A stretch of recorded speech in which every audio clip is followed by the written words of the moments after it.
RWBY said before the video started. Huh? What is it? Katana asked. You said Kecha is the huntress in the footage we're gonna see now, right? She asked. Yes? Why? Katana questioned once more. Can we meet her, please? RWBY asked. Yeah. I'd be interested in meeting her, too. Blake added, hopping up by RWBY's side. Really? Why? You haven't met any of the other hunters we've seen so far, so why her? Razara asked. The two of them were silent for a moment, before Teko smirked. You just think it's cool she's a vampire, don't you? She asked, to which the two nodded. Fine. But keep in mind, I don't know what she's doing at the moment, so she might be mad from us just pulling her in here. Katana said. Suddenly, in a flash of light, the hybrid girl in question appeared in the room, about 8 feet in the air, clad in gold and white-scaled armor, a similarly insect glaive in her hands. You're done, she said, swinging the weapon, only to hit nothing but air. What the? She cried out, before collapsing to the ground. What the heck? She groaned as she stood up, looking around and seeing her aunt and cousins standing alongside a seated group of warriors. Aunt Katana. I was in the middle of a fight with a Shagarumagala. The vampire girl complained. Based on your armor and that insect glaive, it looks like you already have. Razara said, noting the armor and weapon her cousin held were composed of parts from the heavenly revolving dragon. Sorry, dear. But some fans of yours wanted to say hi. Katana said. Fans? Kecha asked, looking at the group. And, almost instantly, RWBY and Blake were in front of her. Hi. We saw you in one of your dad's lore videos. I mean, you were only in a few clips, but you looked really cool. RWBY said. Just like vampires. Which, you know, you are. But that just means you're that much more cool. Blake said, to which RWBY nodded rapidly in agreement. Thanks? She said uncertainly. So, since you're a vampire, will you die in sunlight? Can you turn into a bat? Are you allergic to garlic and, if so, is it deathly allergic, or will it just make you fart like in Resort Mistralvania? RWBY asked. Or do you sparkle in sunlight? And can you read people's minds? Blake asked, clearly still imagining vampires from her dusk books. Whoa, slow down. Kecha exclaimed, holding her hands out to calm them. Sunlight won't kill me, but my lighter skin burns easier. I can turn into either a mouse or a bat, and I can grow bat wings from my back. And I'm perfectly fine eating garlic. She explained to RWBY, before looking at Blake. And hell no, I'm nothing like the vampires from those books. She said, but managed to hold herself back from being unnecessarily rude and calling said books trashy. Okay, just one more question. Would a stake through the heart kill you like a real vampire? RWBY asked. Well, yeah. A stake to the heart would kill just about anyone. Kecha said with thick sarcasm, but also an amused smile on her face. Realizing that point, RWBY blushed rather sheepishly at the obvious statement, the others agreeing as well. 1. So, you mentioned you were facing a Shagarumagala. So, you have faced elder dragons before. You must be quite the young hunter. Winter said. I like to think so. Kecha said with a confident smirk. And how old are you, exactly? Glenda asked. 15, she answered. Impressive. Have you considered attending a huntsman academy, like Beacon or, hopefully, Atlas? Ironwood asked. Ojban accepted RWBY early, so we could likely squeeze you into the semester. He offered. Please don't poach my niece. Katana said with a glare. I had my sights set on UA, actually. She explained. Superhero high school. Teko elaborated before anyone could ask. Alright, introductions have taken too long. Let's get this started. She declared. A huntress was seen walking through some type of forest with a canopy of foliage above her head, connected to a handful of rock spires. However, something was watching her from on top of the canopy, making a strange, almost alien noise, predator noises, before moving from its position. The huntress heard these noises and began to look around for the creature, as it continued to make creepy, disturbing noises as it moved around her, Jason noises, starting to make her panic slightly. Finally, the creature dropped from the canopy above, hanging upside down right in front of her. Boo! The creature declared, before knocking the huntress onto her butt with a blast of water from its elephant-like trunk. Many felt a shiver up their spine as they heard the creepy noises. Ooh, I hate that. John said fearfully. I assure you, John, you are far from the only one. Pyrrha assured him as she and the rest of the cinnamon trio were deeply unsettled by the noises. Especially the whisper. Ah. What is that? It's like someone's laughing as they're whispering. That only has sinister intentions. Ruby explained. It sounds like something you'd hear out of a slasher flick. Delvet said shakily, not noticing the three younger demons, giggling at how unknowingly accurate she was. But then they finally saw the creature in all its glory, the fear instantly gone, with Ruby gasping. It's that cool and cute thing from the kinship attacks. She declared. I remember. The one that flew like a flying squirrel. Pyrrha agreed. Yes. I always wanted to see this one. Velvet cheered. But then, the huntress was knocked on her butt by the monster's water attack. Looks like we've got a prankster on our hands. Yang said.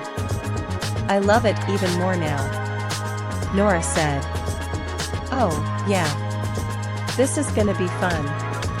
Coco agreed. Akasha was wandering through the ancient steppe in pursuit of the monster she was hunting. In the never-ending race to survive that is adaptation, a sizable handful of creatures may develop similar features to that of other creatures. But sometimes, one singular adaptation is not enough and the creature continues to evolve and develop more traits of other life forms until they have adapted in such a way that makes them specialists in the biome they call home. Sai explained as his daughter continued to survey the area. Such is the case with the enigma with which we find ourselves looking at today. A creature so strange it almost defies classification. So strange a platypus would look at him and go, that is the freakiest thing I have ever seen. The strange monkey fox, Kecha Wacha. The host declared as Akasha stumbled upon a giant lemur-like creature with long fingers, giant ears, and an elephant trunk. A good number of the teens couldn't help but chuckle at the platypus line. That's quite a feat. Just how weird does this thing have to be, for the honor of a platypus, to call it freaky? Emerald wondered. But then they finally got a solid look at the monster. Yep. That's freaky. I'd say the platypus was spot on. She said. Strange monkey fox. That's kind of cute. Ilya cooed. And just look at the thing. Strange is probably the most accurate thing you could call it. Crow said. Oh, come on, Crow. Don't be mean. But, where's the fox part in all this? I'm seeing strange and monkey, but not fox.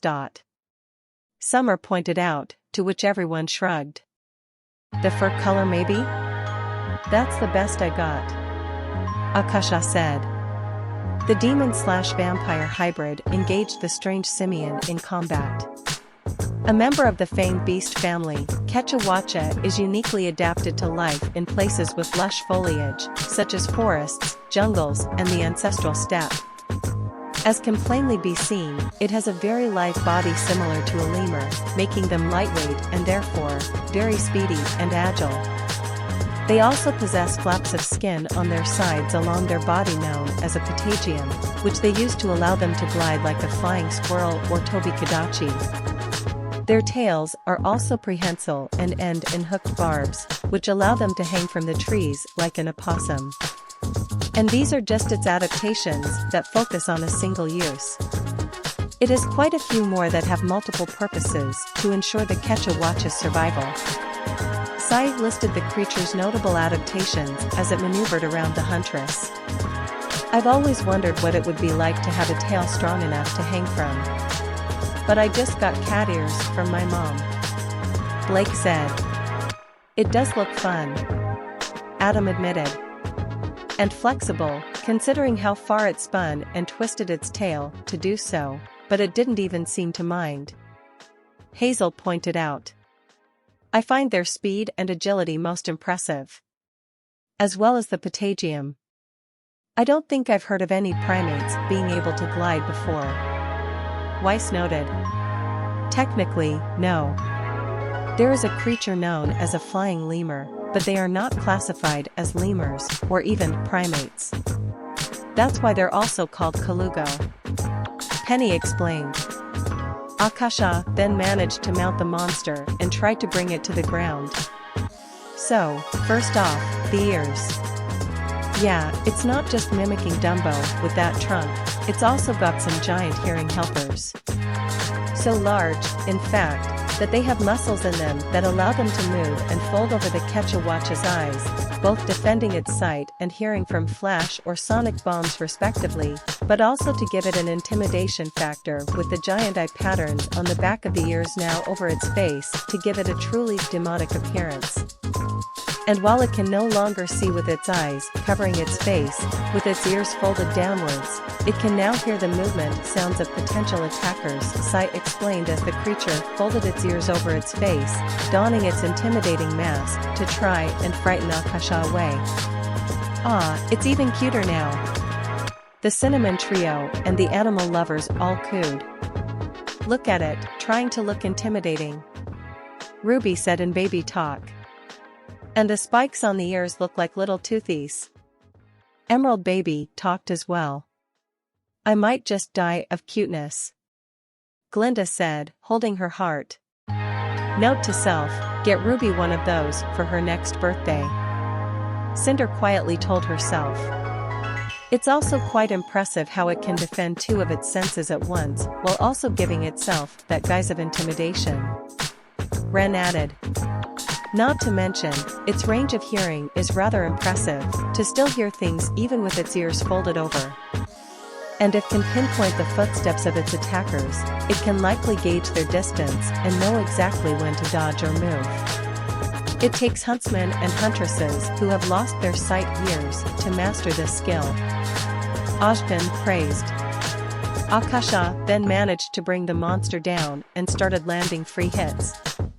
And, perhaps most obviously, the ears give it exceptional hearing, so it can escape incoming predators and hear insect larvae inside hollow spots in trees. And this ties into their next appendage, those giant, hooked fingers. In addition to hooking onto slippery vines so they can swing through overhead canopies, they can use these fingers similarly to the eye to reach into the hollow points of trees they've bitten into to dig out and eat the insect larvae. The host informed while showing a clip of a small primate digging its thin, but lengthy finger into a tree's hollow point to fish out a grub. And, obviously, they can swing them like giant hooks to tear through anything dumb enough to come within range. The host added as the fanged beast lashed out at the girl accosting it. Very interesting. Certain primates are known to use tools to reach insects they otherwise couldn't, but this creature circumvents the need for a tool. Very handy. Winter said, not catching herself. Weiss gasped at this. Winter. What have you done? She exclaimed. Suddenly, Winter felt herself embraced by Yang and Neo. EY. Welcome to the sistership of puns, Ice Queen. Jan declared. Yeah. One of us. Neo cheered. Winter's eyes widened. Oh, no, what have I done? She said in horror. Moving on, that's neat how it hooks to vines with its fingers. I've used my cane for similar maneuvers whenever I got chased by persistent coppers. Roman noted before looking at Ruby. Or nosy teenage huntresses. He added, to which Ruby stuck her tongue out at him. But with those long arms and long fingers, that gives it quite the large range. And those fingers end in some pretty nasty claws. I don't think I would want to see just what kind of damage they could inflict. Ironwood said in concern.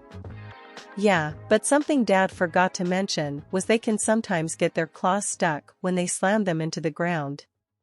Akasha noted. Huh. That's 2 times he's mentioned monsters that get themselves stuck if they mess up their attacks. I wonder if this is becoming a pattern. Blake said. The fight between Huntress and Monster continued as the beast folded its ears over its eyes again. Finally, I'm sure you've all been wondering about the elephant trunk. Everything else made at least some level of sense up to now, but this just derails all of that, is probably what you're thinking. Well, much like the ears and the fingers, this has a use for both survival and combat. Firstly, the Kecha Wacha can suck up water in this trunk and then spray it into its mouth, similarly to an elephant. But this trunk also contains a specialized organ known as a flood sac that allows it to store up large amounts of water, which it can use defensively to fire from its trunk as giant globs of mucus water at its attacker that can inflict water blight, weighing down its opponent and making it difficult to recover. Sai informed as the beast did indeed fire huge water globs at Akasha. Yes, I most certainly am wondering about the trunk. Weiss confirmed Sai's first statement. Why on earth does it need that? She questioned. Yeah, it feels really out of place seeing a monkey with a trunk. And, kind of creepy. Adam said. How dare you? The entire female audience shouted at him. However, they were quickly calmed at the idea of the monkey drinking like an elephant. Oh, that would be so cute. Nora cooed once more. It still seems strange. But it's just too adorable to question. Glinda declared. But then they heard the trunk's offensive use. Mucus water? Nasty. Ilya said, cringing along with the other girls. Must. Never. Get hit. By that. Weiss said, trying to hold back her lunch as she thought of the idea. Yeah, that docked it a few points on the cuteness meter. Coco said, before noticing Velvet glaring at her. Be but only a few. She said quickly and nervously.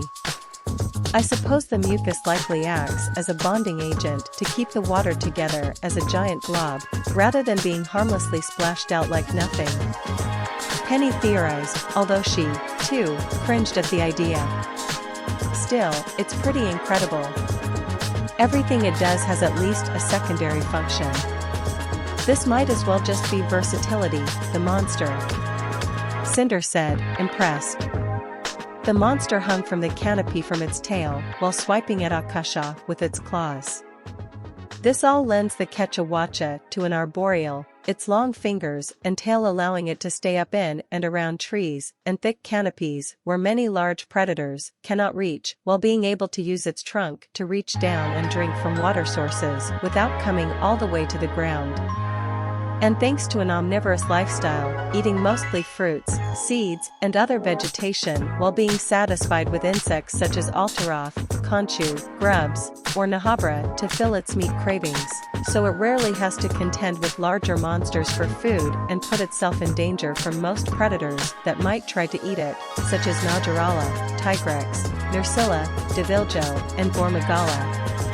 And as such, places like the ancestral steppe, sunken hollow, primal forest, everwood and forest and hills are the ideal habitats for this creature.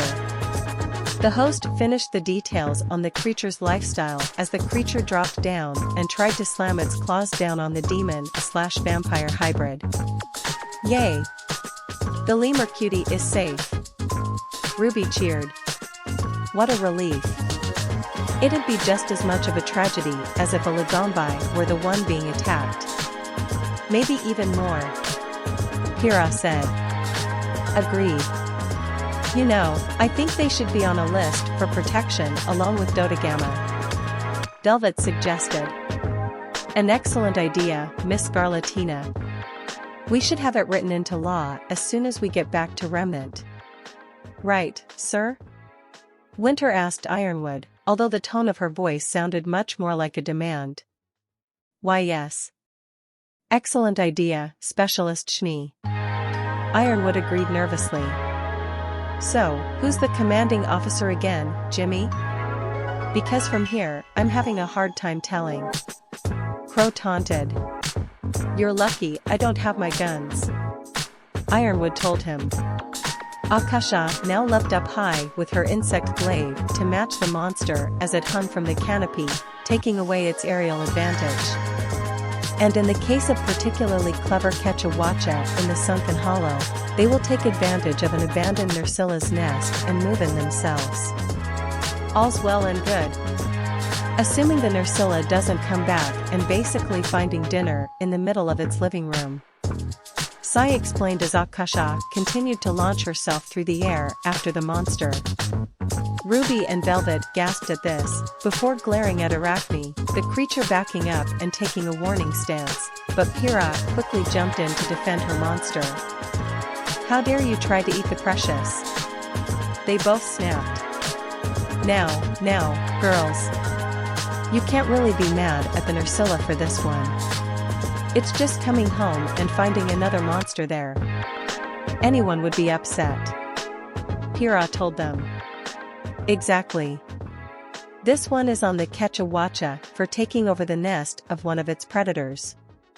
Blake defended the spider as well.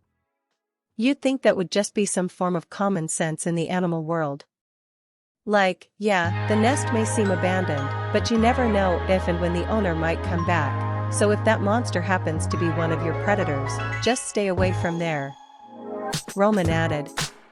That's actually a fair statement, Mr. Torchwick. Ashvin admitted. Akasha was then seen fighting a Nersilla with old-timey music in the background. I tear apart any intruders I find in my nest for home defense. Just as the founding monsters intended. An automated female voice declared, clearly in place for the Nersilla. Then, some of the teens laughed at the old-timey Nersilla's speech. That sounds exactly like my grandpa. Only, you know, not in a robotic female voice. John said. Oh, yeah. I can almost picture my grandfather now. Back in my day, we didn't have no new fandangled, transforming weapons. We had muskets that took 5 minutes to reload and we were happy. Young agreed, putting on an elderly voice and trying to sound as close to a man as she could. My dad even thought my axe rifle was too high-tech. Summer reminisced about her father's words on her weapon. Even my father relied on a simply, straightforward bow and arrow. Not even dust arrows. Ren added. Sometimes your best weapon is the most simple. Hazel said, raising his fist. The monster continued to dance around the huntress as the fight continued. And thanks to this relatively danger-free lifestyle, the Kecha Wacha is a very chill monster, very peaceful and preferring to flee over fight. It does have a curious nature. If you show up in its environment, it's gonna check you out and see what you are, but you're probably going to walk away unharmed. And even when it does have to fight, for the most part, it feels more like it's playing around than anything. Look at it, it has a smile on its face as it's fighting. It thinks this is a game. Sai made note of the creature's personality as it did indeed seem to be smiling as it faced its attacker. But once you start damaging it and hurting it, it realizes, okay, this is starting to hurt. Now I'm gonna hurt you back. And then it becomes surprisingly aggressive, nothing like how it was only moments ago, as it pulls out all the stops and does everything in its power to get rid of the danger it is facing. The host warned as the creature lowered its ears over its face, roaring and attacking with much more ferocity. Yay! Friendly monster! RWBY cheered. I always felt a connection with curious animals. Never understood why, but I just feel a kinship with them. Nora said, before looking at two certain people. And no, pun not intended. She said, quickly catching herself before Yang and Neo could induct her into the sistership of puns. Even when it's fighting it looks cute. Delvet cooed again. You know, I bet as long as we're just playing and it doesn't spray us with nose water, it might actually be fun to fight a Kecha Wacha. Neo said, getting nods of agreement from the Cinnamon Trio and Nora as they all imagined play fighting the beast. Akasha now maneuvered around the beast as it slammed the ground, trying to attack her and her palicos. So, in the event you are tasked with taking down a Kecha Wacha, what should you do? Well, one of the most important things is to anticipate its movements and let it come to you. Don't tire yourself out constantly chasing after it, especially if it's in an area where there is a canopy it can climb up and get on top of. Because then you'll be chasing up after it as it jumps down after you, and jumping down after it as it jumps up to get you. You'll just wind up doing a vertical version of a Scooby-Doo door chase. Sai advised, before showing a clip of an absurd chase scene involving a bunch of teenagers fleeing a monster with a wheelbarrow as they ran through several doors, comically rearranging their position each time. RWBY and Yang giggled. Classics. Yang said. Those cartoons were always our favorites. RWBY agreed. Their mother smiled at this. Oh, yeah. I loved watching those shows with you when you were little. Summer said nostalgically. Akasha was then seen up in the canopy with Kecha Wacha as they continued to fight. But while we're still on the topic of the canopies they so love to exploit, it can be used against them. For remember, while these canopies are thick enough to walk on and support the weight of hunters and monsters of lighter weight, it is still not a solid floor like the ground is. So hitting the Kecha Wacha with enough force can actually push it through its foothold of foliage, leaving it stuck almost like a pitfall trap, allowing for some free hits. Then, after a few seconds, the fanged beast will fall all the way through the mesh of vines and foliage down to the ground below, the shock of which will leave it stunned and struggling to get up, opening it up for some more free hits. Sai explained as his daughter did indeed knock the beast halfway through the foliage, leaving it stuck and open for her to land some danger-free hits before they both fell to the ground below. Well, that's just cheating. Ilya said.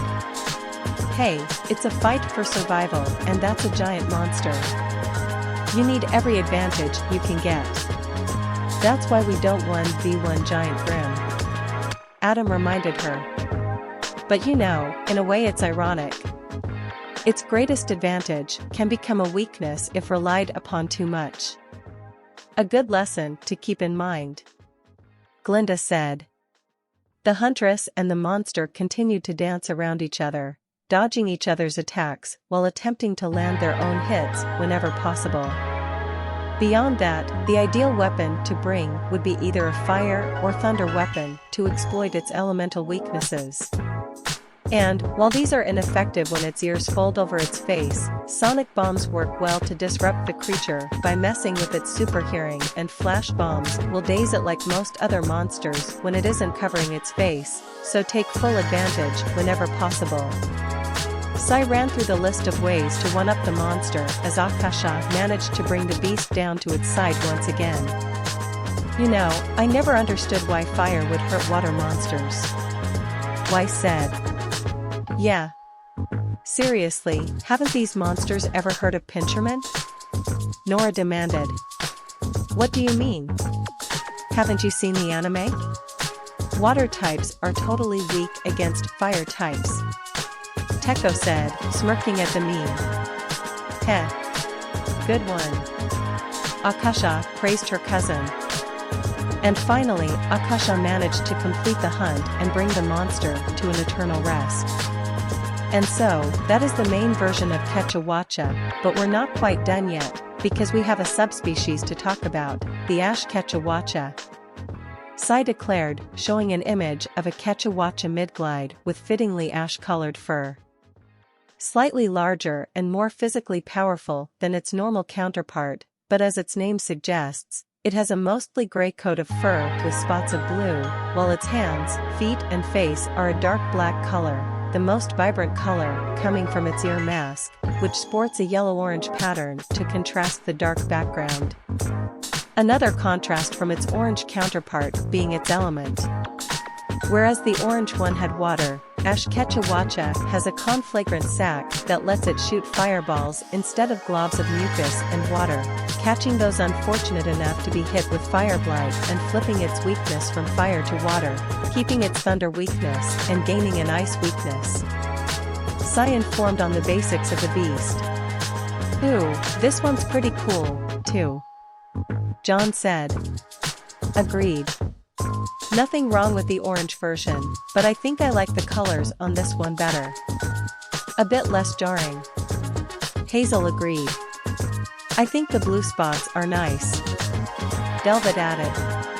Ooh, the eyes on the ears look all eerie. Ruby said ominously, before immediately brightening back up. Which just makes it more cool. She cheered. Indeed. Over the other one, I would actually say this version's eye mask is intimidating. Ren agreed. I know, right? It looks like a total badass. Yang cheered. And I like the element swap this one has going on. It's weird to see fire come out of something's nose, but I'm definitely a fan of this one. Cinder said. Akasha was shown facing the monster one more time. And so, that is all the key information on Kecha Wacha. It is a really cool monster, a very sleek appearance, all of its adaptations perfectly complement its lifestyle up in the trees, it has a really unique and interesting way of fighting, and I really love its personality, and the way it's smiling as you fight it as if the whole thing is just a big game. And beyond that, the armor that can be made from it is really cool, and its weapons are awesome. Sai declared as the various weapons made from Kecha Wacha parts were shown. Okay, yeah. Those weapons are all pretty cool. Emerald said. Definitely. The insect glaive kind of reminds me of Sun's staff. Blake noted. Ah, the hunting horn is the symbol monkeys. That's adorable. Velvet cooed. And the armor's not bad either. Looks kind of tribal, like a festival dancer or something. Coco pointed out. Yeah, I could see myself wearing something like that. It's cool and cute. Nora said. Akasha was shown peacefully walking through the wilderness again briefly, before fighting the Kecha Wacha again. And really, it's just a creature trying to live its life and have fun and enjoy itself in the time it has without causing problems to anyone unless they bring problems to it. And that is a lifestyle I think we should all strive towards. The host finished as the monster was shown one last time hanging from its tail with a smile on its face even while fighting the demon/vampire hybrid. I'm glad this one doesn't cause too much trouble. Ruby said. I know, right? Imagine if we were the ones called out to deal with it. Velvet offered up the hypothetical scenario. I don't think I would have the heart to do that. Pyrrha said. I agree, Miss Nikos. Even the thought of having to harm or kill one of those amazing creatures weighs heavy on my soul. Glinda agreed. So, how Dash Katana started, but before she could finish, the Cinnamon Trio quickly voiced their opinions. I love it, they said. It's so cool, like how it glides like a flying squirrel, or how it makes itself look intimidating with its ears. And it's gross, but I still love how it shoots the water globs. Ruby spoke rapidly, just barely slow enough to still be understood. And even its name is cute and funny. Kecha Wacha. Velvet said, giggling a bit. See? Just saying it makes me giggle. Velvet agreed. Yes. And I love how it's friendly and curious. We see so many monsters that are insanely vicious, so it's nice to remember there are some sweet ones out there. Pyrrha agreed. And don't forget how cute its big, old eyes are. And even just its shape, looking like a lemur. Lemurs are adorable, and so is this guy. Summer said, almost as excited as her daughter. And, while it is still strange to see on a primate, the trunk is quite adorable as well. Glinda said, just barely managing to keep herself from fangirling like the others. I want to train one to be like a dancing monkey in the circus. Nora said. And then, the others voiced their opinion, with Blake and Ilya enjoying how it enjoyed swinging around and having fun, similar to a certain monkey faunus friend of theirs. Cinder, Penny, Winter, and Ironwood once again praised just how versatile the creature could be. Hazel and Adam appreciated how the beast basically flipped the switch to serious mode whenever it was pushed too far. And Roman, John, Ren and Ojbin were on the opposite side of that coin, liking how carefree and relaxed the creature was for the most part. And, like the other animal lovers, Emerald just thought it was adorable. Ruby then quickly zipped up to Katana, but the hostess raised her hand at this. Yes, Ruby, Kecha Wacha is going to be put on remnant. She assured the girl. Ruby's eyes instantly lit up with stars at this, Velvet popping up beside her with a similar expression. The two members of the trio squealed in joy. And they weren't the only ones who are excited. That's going to be so much fun. Nora said excitedly. Yeah. I'm gonna ride on one like an air surfboard like in the kinship attack. Yang said. Make some room up there for me. Neo declared. They'd be so much fun to play with, Pyrrha said. I can just imagine swinging with it through the trees like Xanter. Summer said dreamily. I'm gonna name mine Snorkel. Ruby said. Snorkel? Cinder asked. Yeah. You know, because its trunk it's like a reverse snorkel, sucking up water instead of air. Ruby elaborated. Everyone just shrugged, accepting the answer. Fair enough. So, can I get back to my hunt, now? You know, before that Shagru recovers and goes on a rampage? Akasha asked.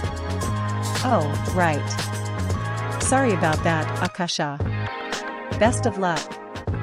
Katana said. Yeah. Slay, girl. Teko cheered before the vampire girl was sent back where she came from. With that done, everyone looked to Katana. So, what's next? Is it another cutie like Kecha Wacha? Pyrrha asked hopefully. Let's see. Katana said, scrolling down Rage's playlist of lures. Oh, geez. We've really only got 5 left. She said in surprise, before looking at the one right after Akura Vashimu. Ooh, this is gonna be an interesting one. I hope you're all ready. Because another name for our next monster, Nephew Garamuto, is the god of death. Katana declared, starting the next video.